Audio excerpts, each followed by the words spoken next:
question to Tatiana because I'm impressed by your presentation showing the road to the EU, the Ukrainian road to the EU. And my question is related, how do you see the role of the universities in such circumstances like we have under the war conditions?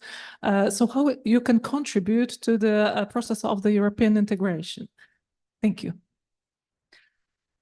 Thank you very much for this very important question, because really we feel our special role and special mission of university in society in this situation of a war and a lot of challenges for our country, for our society, for our local societies, and of course, what we can do and what we do for understanding and for making close our society to Europe, to European society. We communicate with you on coffee break, and we remind about one project which is supported by Jean Monnet.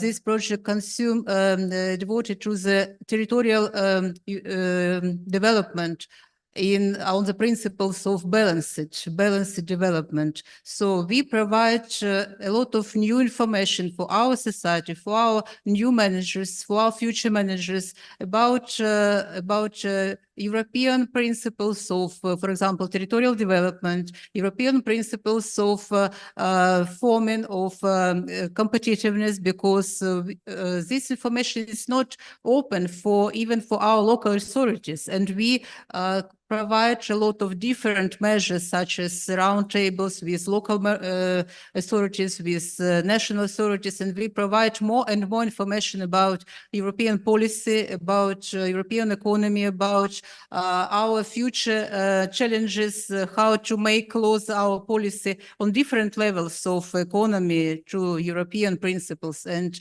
especially certain to the two very important challenges for Europe is green transformation and digital transformation. And now we provide these two very close vectors of your development into our strategy on different level. Now we recover and renew our strategy, all regional strategy, and our regional, especially our regional strategy as well. In Vilnius, I am a member of working group of renewal of our local strategy and regional strategy, and we implemented European principles of territorial development into our policy document and strategic document. And I know that on the level of our parliament, they invited us as well on different conversation and round table as well. Representatives of different universities provide this information on the level of national society. And so I'm sure that we realize our mission in such a way. Thank you. Thank you very much. We are on time. Thank you very much for our presenters. Very interesting presentations. Thank you very much for our audience as well. And I would like to say that perhaps in 5 years, we'll organize one more conference, because there will be a new anniversary, and we will have the opportunity to continue our discussions concerning energy, Visegrad Group, and also Ukraine problems. Okay? Thank you very much. Again.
Good afternoon. If I could kindly ask everyone to take their places.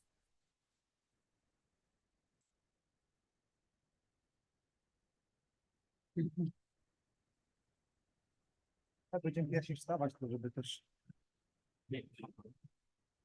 Czekaj, bo ty byś pierwszy. Dobra, ale widzę, że jestem na B. Sebastian, może ty sobie tutaj zaraz dochodzić, bo my wytniemy coś ciekawego. Będzie moderator siedział obok ciebie. O, no, ciekawe, że my wyjdziemy tak pomiędzy was. Good afternoon. If you have been observing the plan, my name is not Maciej Szymczak. My name is Katarzyna Mroczek-Dąbrowska. There's a slight change in the program, but I hope I will be up to stepping up and chairing this session that is on the resilient supply chains. Of course, when we were talking about supply chains and when we've been talking about crises, these resilient issues very often come into the forefront. So this session could not have been absent during our conference. Since I've been very much asked to observe the time, as this is the final session before the lunch, I will be very brief right now, giving all the floor to our prelegents. We have 3 presentations today that all relate to different aspects of European supply chain management and also the policies that are relevant in this particular issue. Without further ado, I would like to ask Professor Paweł Pasierbiak and Professor Sebastian Bobkowski to present their paper on the participation on VISI4 countries in global value chains, the evolution and different challenges that we are facing.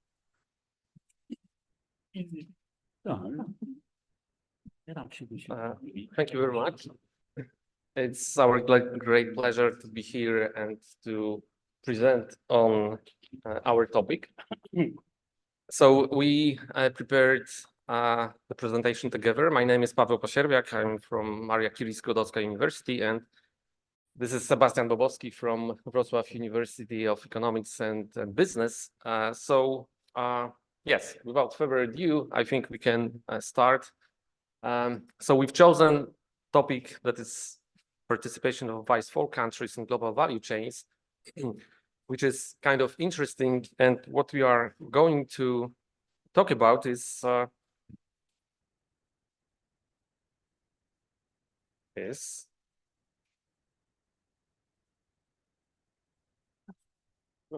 Trochę techniki i po prostu się gubią.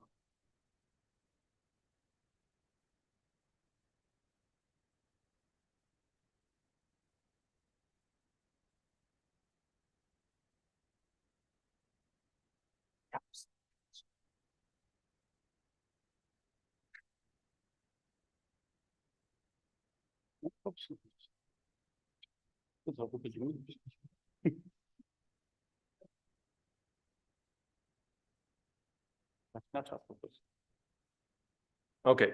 So thank you for your help. Short introduction. So we'll exchange the place in here by the microphone because we divided our work into some parts. So Sebastian will talk about the introduction and methods and structural transformation mostly, and then VISI4 participation will be my part, and then some conclusions.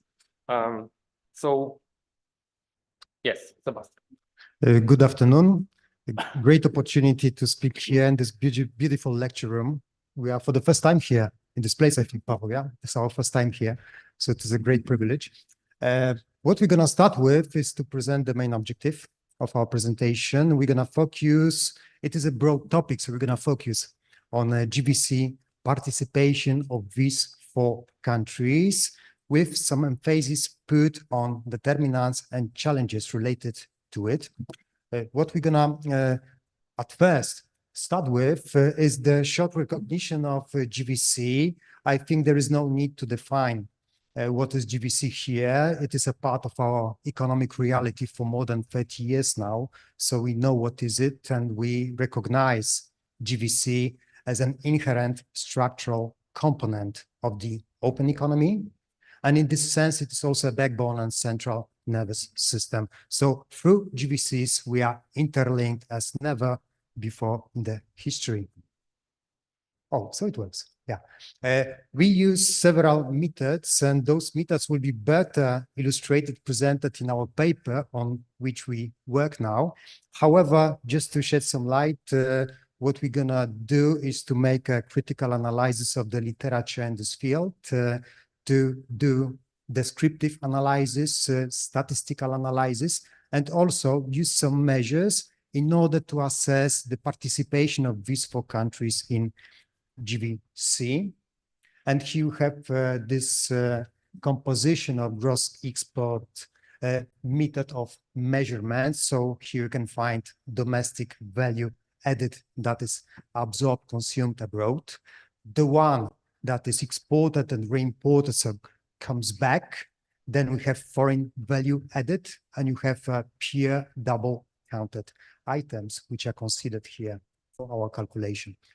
So few words regarding structural transformation at first. I have a privilege to deliver a statement citation from publication of my dear colleague from Warsaw School of Economics, Professor Kuźnar. She pointed to the fact that actually, when we think about these 4 countries, we actually talk about the countries that are the neighbors. They are located just next to each other, and that's all. Yeah, so we might say that there is not too much in common among those countries. Not too much in common. We might say that they do not share too much except for location and the fact that one day American politics somehow convinced them to work together if they would like to leave this area of influence of the former Soviet bloc, right? And to finish the status of the satellites of the USSR that just collapsed, right? So the whole idea to enter the agreement that was signed by Wałęsa, Havel, Altal in early 90s was somehow to build a kind of a club that potentially may interact with Western institutions and follow Western values, Western ideas, and bring closer us to the Western world. Right? So that was the key issue. In fact, when we think about these 4 countries, we think about political things.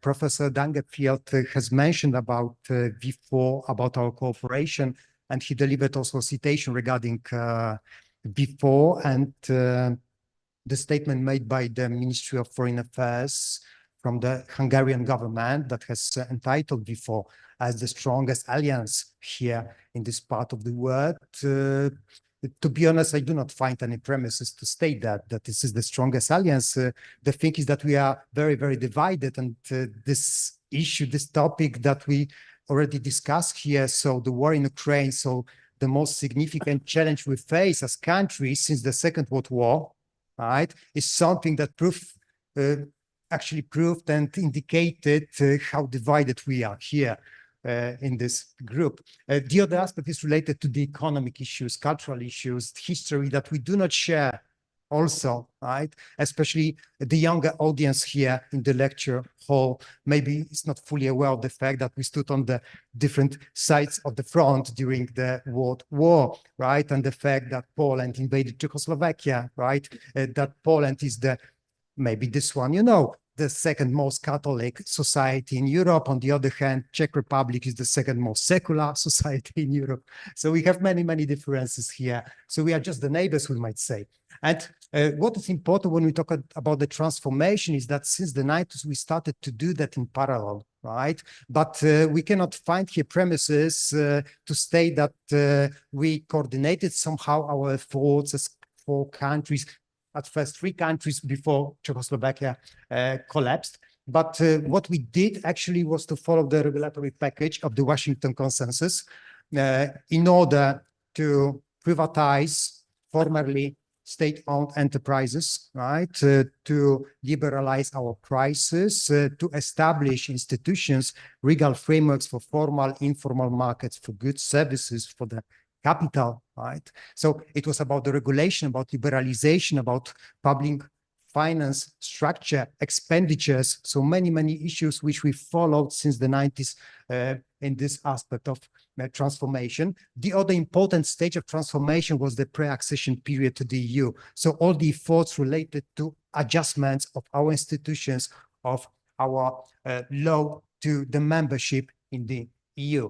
In this context, obviously, we recognize those 20 years of the EU membership as an important trigger and injection of energy to speed up our convergence, to make us wealthier, to make us more attractive for investors, to make us more innovative and more productive. In this sense, this productivity is crucial. We are fully aware of that. And we can observe what has changed here from country to country. Yeah, so for a moment, it's your turn, Pavel, I think. Yeah. Okay, thank you, Sebastian. So yes, as said, like inflow of foreign direct investments in VICE4 countries was quite significant. And if we compare it with gross fixed capital formation, it was kind of a significant, help in our investment funds.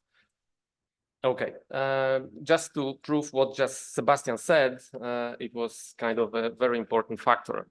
Yeah, so now I'm again here on the stage. The thing is that what we observed in parallel in our these 4 countries in our region was actually the industrialization that we can associate with servicization, right? So rising shares of service industry in employment, in the gross value added in our economies, but also reindustrialization. So something we associate now with Industry 4 or the 4th Industrial Revolution, so more innovation-based, knowledge-intensive industries we would like to develop in our countries. And in this sense, also what we observe is the obviously formerly mentioned convergence, that in this context can be also related to the impact and intervention of the structural funds under the EU cohesion policy. So since 2007, Poland has become the largest beneficiary of the cohesion policy, absorbing around 20% of the funds in total. But we know obviously that the distribution of gains tend to be asymmetrical, right? So what we found was actually many left behind regions inside Czechia, especially in the northern part, in Poland, in the eastern part, as well as in Hungary and Slovakia, right? So we observe a divergence of industrial product growth from NUTS 2, NUTS 3 regions, right? Inside those countries. So it is the challenge nowadays also for our states. Just a simple statistical illustration, because there will be more such in our paper. So just to see what is the relation of the income per capita of these 4 countries in relation to the EU average for the last 30 years. As you can see, in 1990s, we were very close to each other. I mean, these 4 countries, and it was around 20% of the EU average. After 30 years, Czechia accounts for around 70% of the EU average income.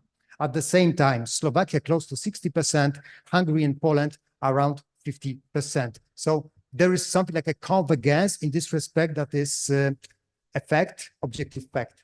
Yeah. Okay, so it's also confirmed by this data, and this is like sectoral breakdown of value add and employment. So again, VICE4 countries were headed towards the more developed countries, and it's very well visible by those numbers in red and green.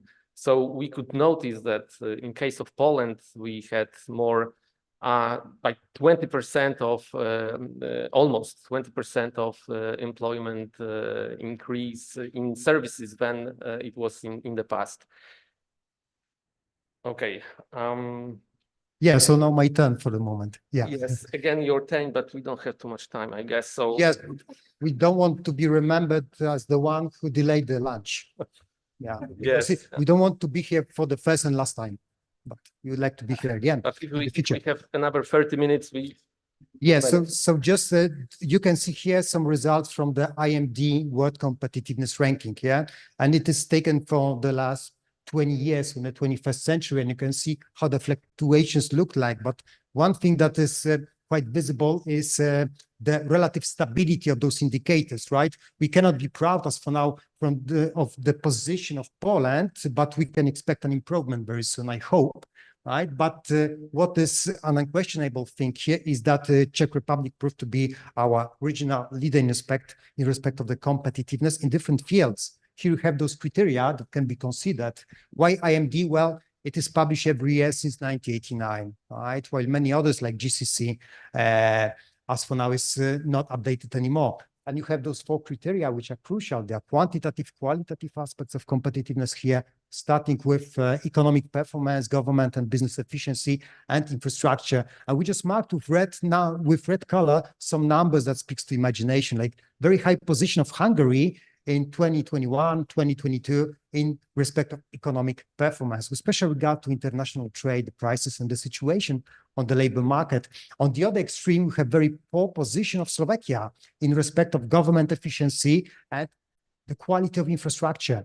Here you can see those sub-criteria. So from those 4 pillars, you have, when combined, 20 sub-criteria, and you can see that this actually Czechian indicators prove to be the highest and the best, right? And they are unquestionable leaders here. They are frontiers, right? Which we try to somehow catch up with. Okay, so after this short introduction, we can go to the main area of our article, because these data are about participation in the global value chain. So you can see that all countries are more and more involved in global value chains because domestic value add in vice for gross exports is decreasing. Of course, it depends on the country, and in the case of Poland, it's still more than 70%, but we have countries like Slovakia or Hungary that more or less half of those exports comes from other countries. And this is interesting because we can also think about from which countries we use the parts, components, elements in our exports. And of course, it's Europe, because we are in this European hub, but the share of Europe is decreasing and the share of Asia, Southeast Asia is increasing. So we are involved more and more in global value chains, not necessarily in only European ones. So this is interesting, and this is a tendency for each and every country analyzed here. And if we can look at some numbers here, like in particular in Europe, we can see that we have some changes and some possibilities for cooperation between vice 4 countries. So in this table, you see that Germany is first, of course, country that we cooperate with, but we had some changes. So the data are between 1995 and 2020. So still Germany is the most important partner, but then we have some vice 4 countries that are used as a partner supplier for our exports, I mean in vice 4 countries. So this is kind of a possibility for cooperation. And it can be confirmed by the data that are seen here that are showing the share of vice 4 countries as a origin of foreign value add in gross export of individual vice 4 countries. Interesting, we don't have too much time for analyzing that, but I think Bartosz will talk about China. South and Southeast Asia is growing in importance. So at the beginning, it was Japan that was the most important. Nowadays, China has around 60% of share in our exports in global value chains from this part of the globe. And the table I won't describe in details, but it shows like a sectoral breakdown of exports based on gross export and domestic value add. And it shows that there is a kind of beneficial transformation of the structure. So the countries are more involved in global value chains in certain sectors, The numbers in red, they show the difference between domestic value add and gross exports, and it means that in both sectors, these global value chains are the most important. Okay, so probably we'll talk about that maybe during the lunch and the conclusion part now. Perfect. Yeah, perfect timing. So in the sense, just to conclude now, we pay attention that all the processes related to transformation and building our position in GVCs proceeded in parallel in these 4 countries. However, we do not find any premises to state that there was any kind of coordination. More, it was like a competition among our countries, not only in post-accession, but also in pre-accession period.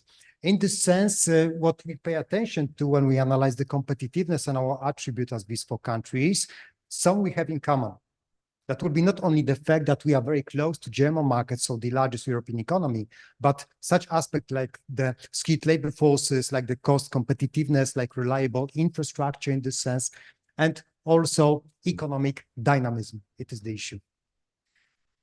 Okay, and as said, the Vice 4 countries are more and more involved in this global value chains, although some countries are more involved. If we look at some geographical contribution or origin, it's still Europe. And this is like a general or global trend that we have different hubs of global value chains or regional ones, but also we cooperate as a Vice 4 countries with more and more with Asia, more or less.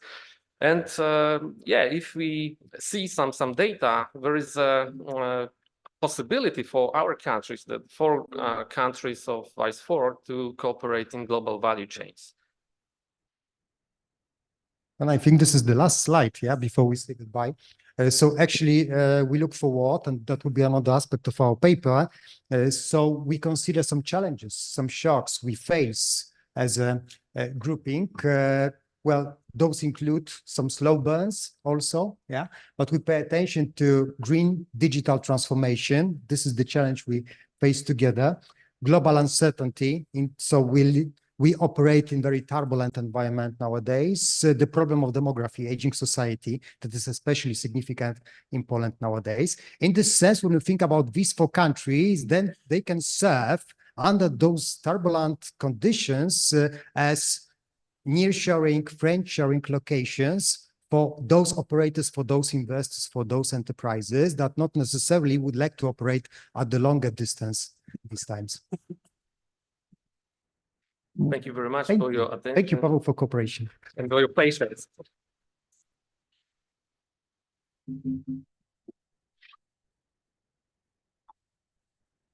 Thank you very much for the interesting insights. I would gladly give you the additional 30 minutes, but I've been given the unfortunate role of the timekeeper. So continuing with the global value chains, and one term that is very often coupled with this, we are now turning our face to industrial policy. And I would ask Professor Adam Ambroziak from Warsaw School of Economics to introduce the topic.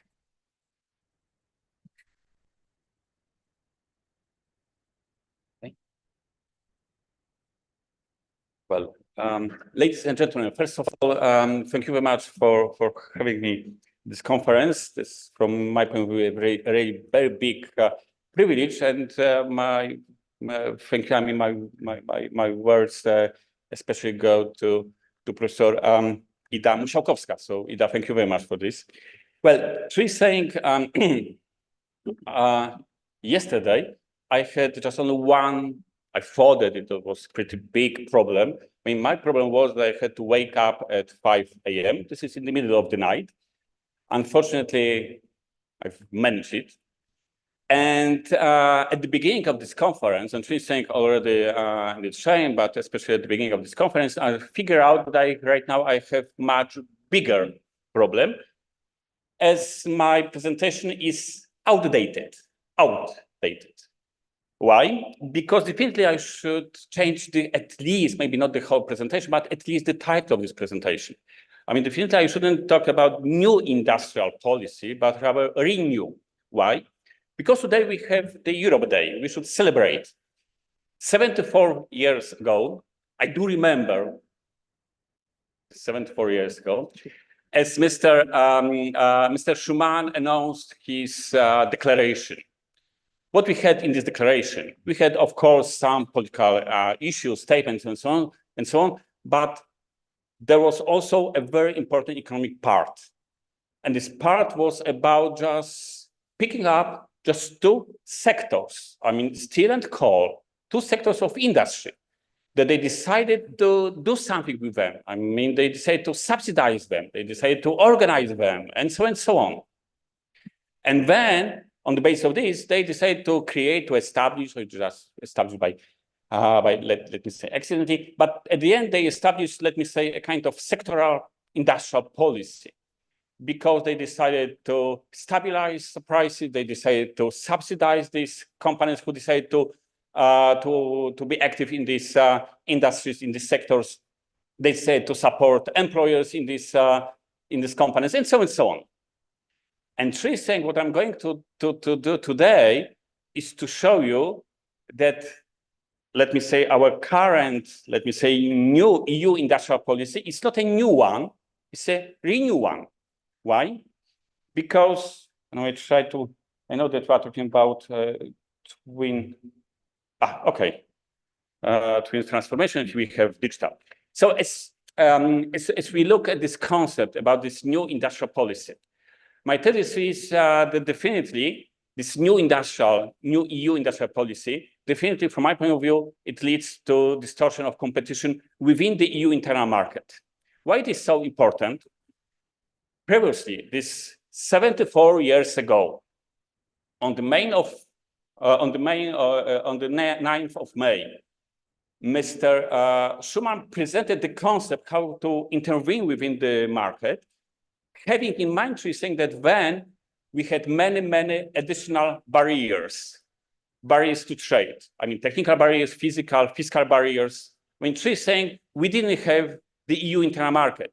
We didn't have even free trade within the European Union, within then the EEC. So then they could really figure out just to create a concept how to intervene within the market, not destroying competition among these member states. While right now, as we have the EU internal market of the European Union that was established 31 years ago, so right now we don't have these traditional trade barriers. We don't have fiscal, technical, physical barriers. What does it mean? Tri saying it means that if you want to, or if you intervene within one country and you are going to grant an estate aid to just one company in Poznań or in Września, especially I used to decide to use this word Września due to our foreign colleagues and professors from outside Poland. Września, it sounds, I think, that pretty nice. So especially as you have this company in Września, that is from Germany, I mean, this company is from Germany. So Tri said it means that you are going to, or you can destroy competition within the European Union. It's a much broader concept.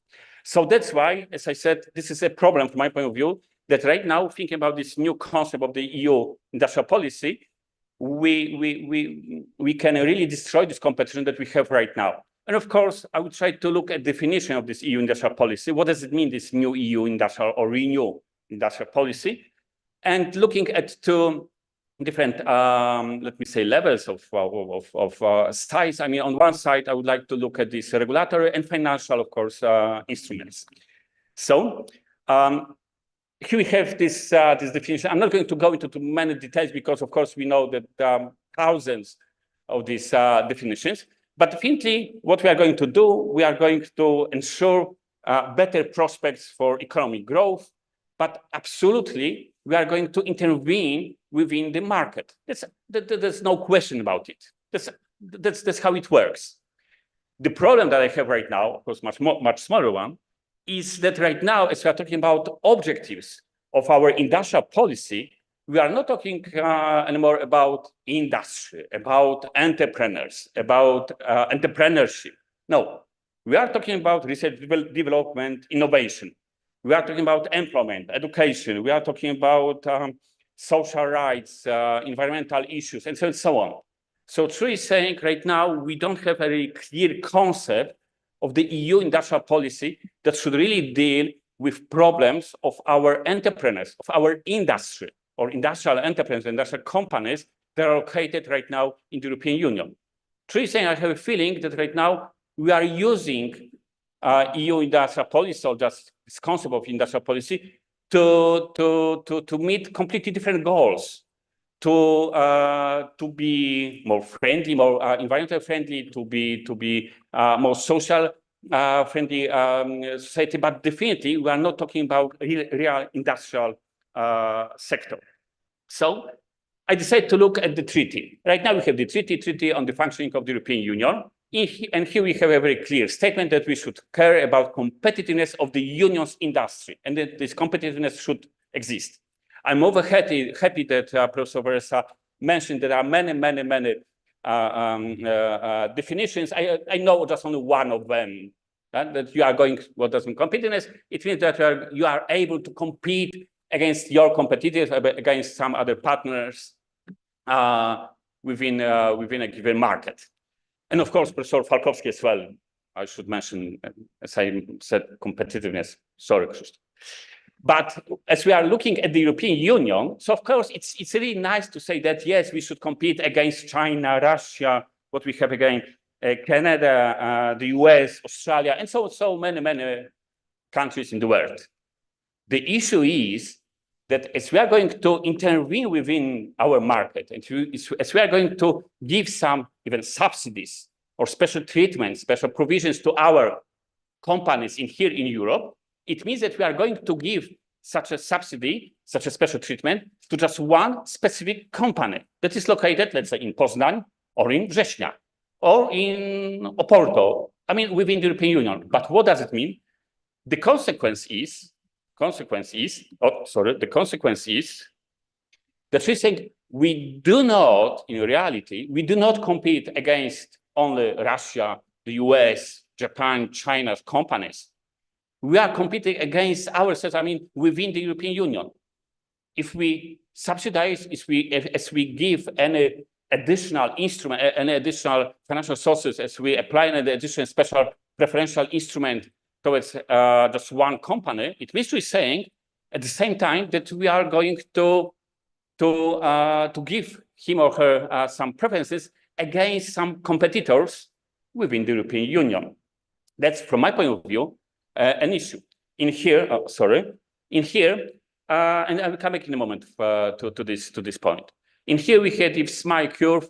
It's pretty known that before COVID-19 and war in Ukraine, we used to talk about the fact that we should definitely stick to this really high value added activities. I mean, the concept, research development, branding, design, everything. I mean, these activities should be done within the European Union. The same with advertising, marketing, distribution, so on and so on. I mean, we should only get, or we should only act within the highest value added activities. Why, of course, this production, I mean, just real production should be sent to other countries in the world. And of course, I'm trying not to see these 3 minutes. But the issue is that right now, after this COVID-19, after the problem with war in Ukraine, right now, what we see, the concept of reindustrialization. What does it mean? It means that we are going to produce everything in the European Union. How? It will be extremely costly to do that within the European Union due to environmental issues, due to social rights, and so on. That's why. What is the answer to this problem? Unfortunately, very easy. I mean, let me skip this one. I mean, till the time as anyone wanted to grant an state aid to any entrepreneur within the European Union, he or she, I mean, this government should prove that there is a market failure, and due to this market failure, the European Commission should accept a given state aid measure. Stopful. Pretty nice history or story. The problem is right now that as only we have any problem within the European Union. I mean, we had COVID-19 pandemic. We decided to grant more state aid. As we had this energy crisis due to war in Ukraine, more state aid. As we have this, yes, it's true, unfair competition. but from the US, from China, even more state aid. No, well, brilliant idea. And extremely briefly, as you look at these slides in here, I mean, just two, you will see here we have state aid, COVID-19 state aid that was granted in this 2020, 2021. And definitely, of course, you see that some member states of the European Union granted a lot of this state aid in comparison to much, let me say, poorer countries, to countries who didn't want to grant a lot of state aid, or who just they are not so rich, and we didn't have enough money from our budget to grant this. The same problem is with this, let me say, energy crisis state aid. In here again, Germany, Spain, Netherlands. Still, I didn't see this 1 minute, or should I see? No, still I have 3 minutes. Wow, brilliant. So from that point of view, we granted a lot of money, but the problem is that they were not distributed equally within the European Union. The problem is that some member states decided to grant much more money in comparison to less developed countries within the European Union. And the last problem, or the last issue, is from the regulatory point of view. And as we are talking about this competition from outside, especially from the US. In the US in 2020, right now we have 4, so 2023, President Biden decided to sign such a special act that was IRA, it was Inflation Reduction Act, on the basis of which he is going to grant a lot of US dollars to companies who are located in the US, who are going to use components from North America, and of course, some money to customers who are going to buy just only American products. Brilliant idea, I really like it because it's really clear. From my point of view, right now, I can explain to my students what does it mean to use some national discriminatory measures against WTO rules. It's brilliant idea. However, from economic point of view, it's a problem because within the European Union, they said, okay, they are going to grant some state aid, they are going to subsidize their companies. We should do exactly the same. What is the consequence? And they decide to pick up some cherries, let me say, some special industries. As you look at these industries, I mean, of these technologies, I could compare them to these steel and coal sectors in 50s of the previous century. The problem is that they said, okay, they are the most important, we should subsidize them.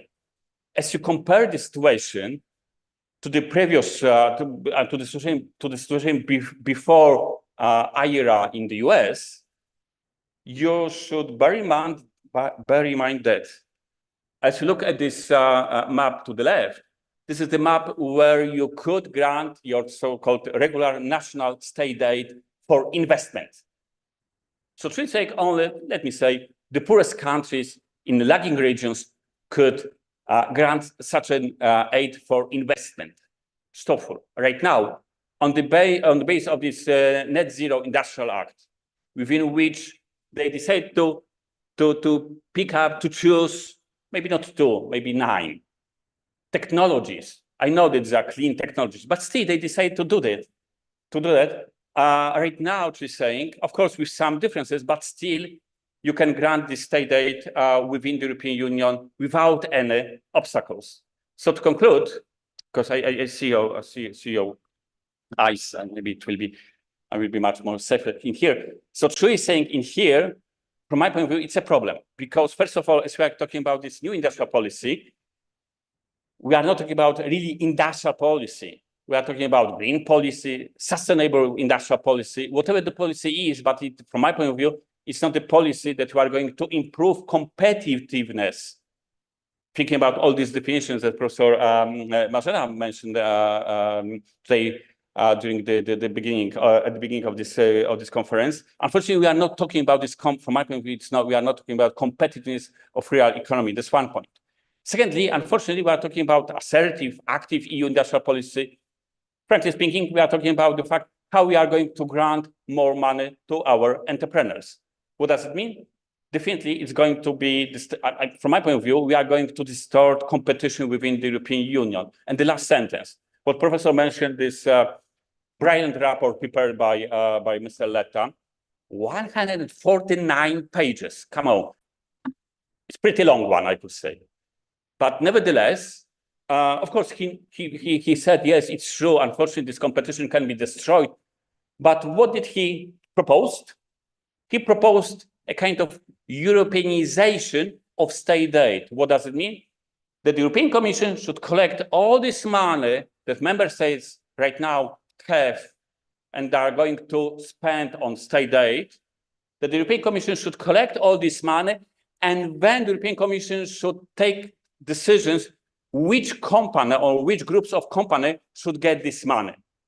On one hand, yes, is it a Europeanization of public money? Yes, it is. The problem is, from legal point of view, that as this money would be granted by the European Commission, they are not state aid anymore under the Treaty on the Functioning of the European Union. So from my point of view, whatever we call it, whether it is a really new EU industrial policy or renew EU industrial policy, still I have a feeling that due to the fact that we had the EU internal market within the European Union, we're going to really destroy competition. We're not to disturb, but just destroy competition within the European Union with all, let me say, negative consequences for entrepreneurs also from Poland, from Czechia, from before countries. Thank you very much. I was sure that it was 15 minutes, 15, not 15. Thank you very much. Thank you. Thank you, Professor. I'm sure that whatever hasn't been covered or hasn't been covered in depth, we can continue and treat it as a teaser for or appetizer for the lunchtime. During the first presentation, we've been promised that China will come back, and it will now, as we would like to ask Professor Bartosz Michalski from University of Wrocław to take the floor and take us through the trade with China. Thank you, Kasia, for the introduction. Thank you, guys, Adam, Sebastian, and Paweł, for the great introduction into the broader context of my presentation. Thank you, guys, for organizing this conference. I was here 10 years ago. There was a conference while we celebrated our 10th anniversary. Now we celebrate our 12th. So, yeah, that's a big privilege to be here. Okay, as you see, I'm going to cover today topic of critical dependencies on China in international trade, and I'm going to compare the situation of V4 economies, which is Poland, Czechia, Hungary, and Slovakia. I'm acting here as a double agent, so I mean I represent University of Wrocław and the Polish Economic Institute, where I have also the privilege to serve. So as for the academic contents, I'm from the University of Wrocław, but as far as more practical results are concerned, I represent the Polish Economic Institute when we run our studies on this particular issue, which is important for policy making and identifying certain threats on the horizon. So at the same time, usual disclaimer applies. So personal views only, and these should not be associated with the institutions I represent. Okay, so yeah, what I'm going to cover, these are the key contributions, some examples. I knew I was to present as the last one, so then I'm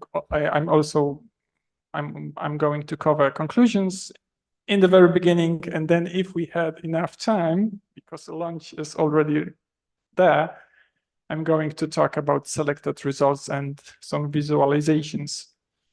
Okay, so what are the key contributions? We have to identify key relationships in the imports of goods from China. As we have already heard, these relations are getting more intense, and we are more and more reliant on Chinese supplies, and it changes our economic landscape and the way what we consume and how much we consume. So that's why this is our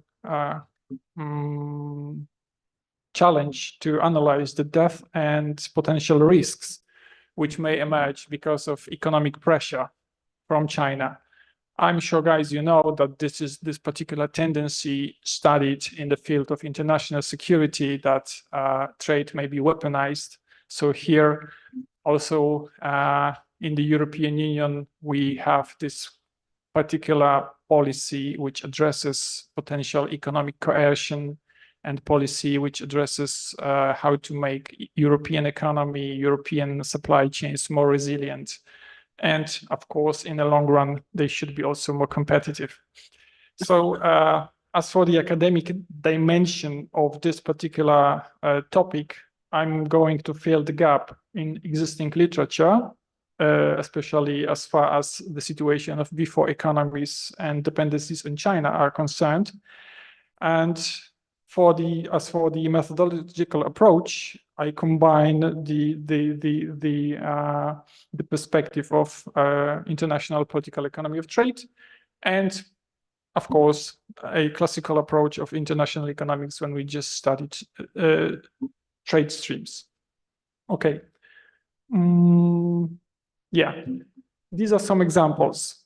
As for the data from last year, without China, we wouldn't have any access for fireworks, for artificial graphite, for corduroy, if I pronounce it well in British English. Corduroy is a kind of a fabric. Or we have artificial flowers, we have manganese steel, and we have also solar panels. All these goods are basically sourced here to Poland from China. So that's why these are just some examples that we are more than strategically or critically dependent on these particular goods from this particular country. So what comes next? What's the current context? As I said, we carry out our regular studies on critical dependencies, and this is not only the activity of the Polish Economic Institute, but also other think tanks related to government and non-governmental sector in other countries. We want to refer to the concept of de-risking from China, also in the context of strategic autonomy and building the fortress of Europe, especially in the context of state aid and the new industrial policy, and all the ideas how to make Europe more competitive, stronger, more resilient, and so on. So that's why understanding economic exposure to China is crucial for EU policymaking. What we also know, these are global ambitions expressed and enforced by Chinese authorities, which we know as Made in China 2025, Belt and Road Initiative, and the recent program which was released and which is known as Little Giants program, where not only big companies are supported, but also small and medium-sized enterprises are picked up by Chinese policymakers, and they also are to compete in high-tech sectors for stronger impact on China, of China in the global economy. So how we measure critical dependencies? These are three methods I have applied in my paper. So the first one is based on TIVA database, where we just analyze Chinese value added in exports and final consumption. The second is the analysis of gross exports based on the data from the International Trade Center, when I assume that 30% of share is enough to identify critical dependency, because when we then calculate the concentration index, Herfindahl-Hedgeman index, the concentration is meant to be very high when the index is higher than 2,500. So 30% of one particular supplier is enough for the index to exceed 2,500. And the third approach, which was proposed by the European Commission in 2021, which is known as the strategic dependency, and this is the combination of the concentration index, here in this context exceeding 4,000, then the importance of EU extra imports in total demand, so the ratio is 0.5, and also what is being analyzed, what is being taken into account is the possible substitutability of extra EU imports with EU production. So we not only take into account what we import, but we also take into account what we produce in Europe and whether we can kind of replace potential threat from China or any outside player. So what are the conclusions first? So quite obvious ones, but let me tell them. V4 countries need to diversify their trade and reduce dependency on China. The sectors which are the most important ones are machinery, electronics, and to some extent also automotive industry. Then also the European Union and V4 strategies should include identifying vulnerabilities and enhancing supply chain resilience, which is important for our economic security policy, which is a kind of a new one, especially in the context of industrial policy and this strategic thinking about resilience and how we are going to be competitive in the nearest future. Then policymakers should critically evaluate and address potential vulnerabilities. How? Well, again, perhaps the answer is state aid, which is also a kind of a threat for the coherence of the European single market. And that's the risk. That's the big question for the future. What is the limitation of the study?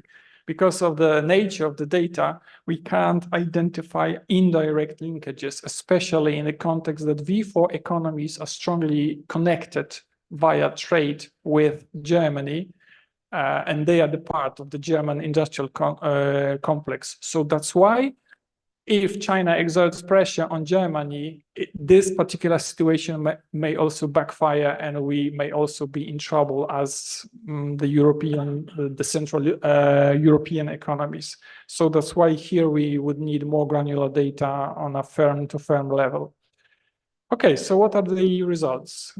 Here, OECD data, but that's a pity because we have a significant time lag. So the data ends at 2020, so the first COVID year, and then situation may have changed or for sure has changed. So what we see that Chinese value added is growing in V4 manufacturing exports. Why only manufacturing? Because we are manufacturing economies. So electronics, electrical goods, motor vehicles, and machinery. These are the most important sectors in our structure, in our exports. So that's why here we are also to identify what is the scope of and size of Chinese dependency. All the numbers are growing. What's the share of Chinese value added from manufacturing in V4 manufacturing sector? Is something like 4 to 3%, but again, as you see in the picture, still growing, especially short before the COVID time. So that's why this is so important to know what is going on. But again, it's a shame that we have this data, that there is a significant time lag. In terms of the final demand, we consume more and more. So for instance, as for the Czech Republic or as for the case of Poland, out of $100 in final demand, we consume $12 to $16 of Chinese value added only. So that's a lot. So imagine the situation that everything which has the China content just disappears. So something like 12 to 16% of all we have, of all we consume just disappears. Especially in the context when we are so dependent on electronic devices today. They have much more significant amount of Chinese value added inside. So yeah, life without China, I can't imagine that. Yeah, critical dependencies, just measuring the shares, some examples, especially computers, machinery, electronics, something which is up to date today, which is our future competitive edge perhaps in the region are lithium-ion accumulators, TV sets, something like, yeah, the devices we use every day. Yeah, and what about the European Commission approach? Here, the cumulative shares, especially when we calculate our results on HS6 level, so 6-digit disaggregation of data. So it's pretty granular.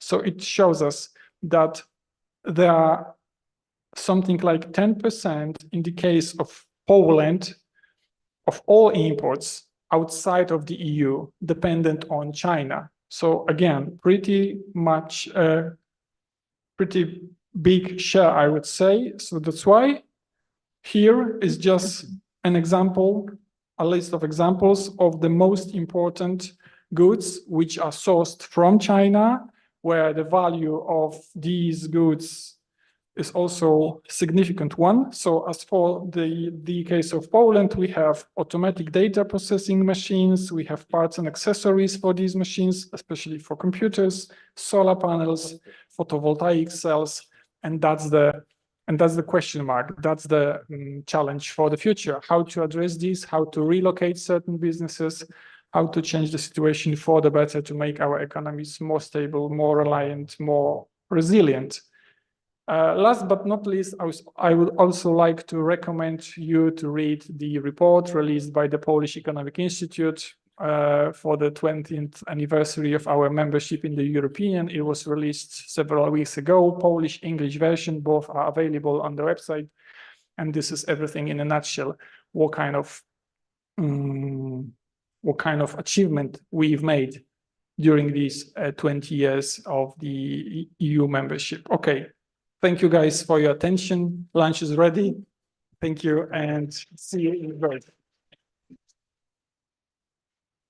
Thank you very much for all the three very insightful contributions. Since, as is mentioned, lunchtime has arrived and we are expected outside, I suggest that we put 3 dots and continue the conversation. So the question and answer session that we may take in a more informal way outside of the hall. Thank you very much.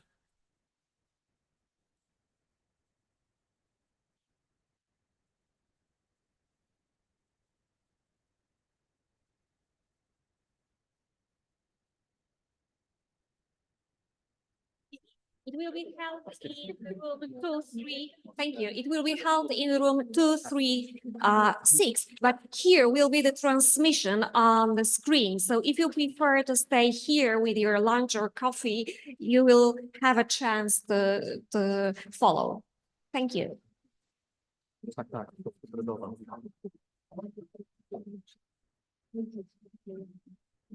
Dziękujemy serdecznie.